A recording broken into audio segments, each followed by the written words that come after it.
Romare Bearden, Racial Perception, and the Politics of Recognition in African American Art. Sometimes the artwork moves and talks, but are we active listeners? Devant Ogilvy. Intro. Today I invite you to join me in rediscovering one of the most pivotal yet often overlooked figures in American art, Romare Bearden. Despite his profound influence on modern art and Black visual culture, Bearden remains, in many circles, a forgotten artist.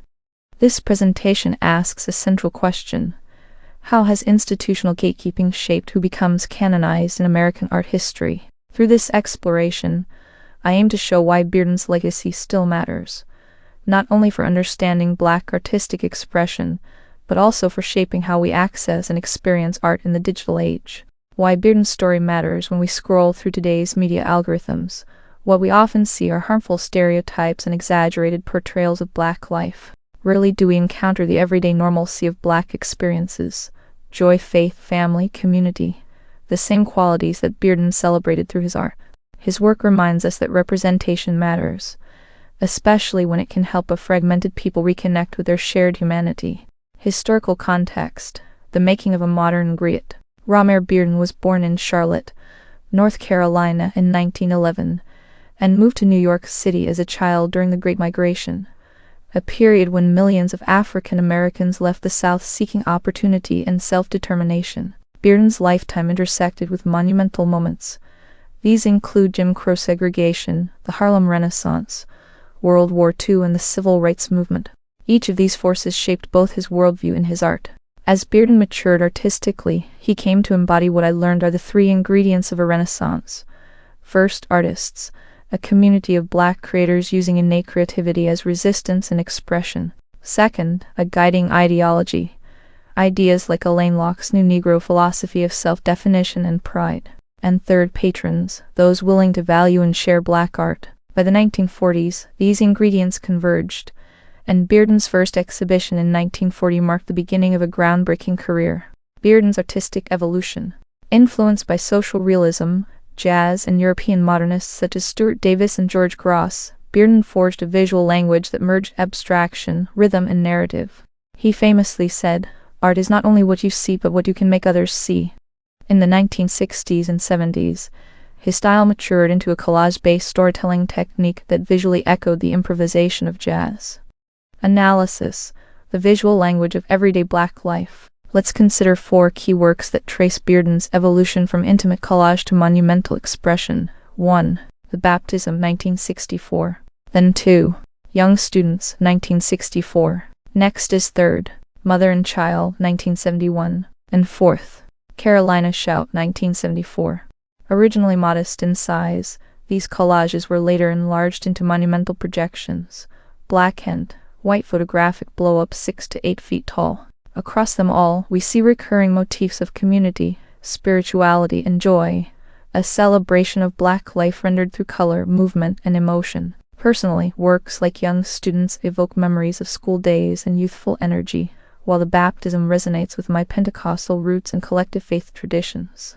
Comparative lens: Bearden and Jacob Lawrence. While Jacob Lawrence chronicled Black life through vivid, sequential storytelling, Bearden's collages abstracted those narratives, allowing emotion and symbolism to guide interpretation. Where Lawrence emphasized history, Bearden captured memory, the inner rhythm of lived experience. Gatekeeping and the politics of recognition. Despite his mastery, Bearden's ascent was constrained by institutional barriers that persist today. In the art world, curators like Hans Ulrich Obrist or Klaus Biesenbach often determine which artists gain visibility and legitimacy. Trailblazers like Thelma Golden, at the Studio Museum in Harlem, are rare exceptions in a field still dominated by white male curators and patrons. This imbalance affects which stories are told, and whose art is preserved. Bearden himself confronted these inequities early on.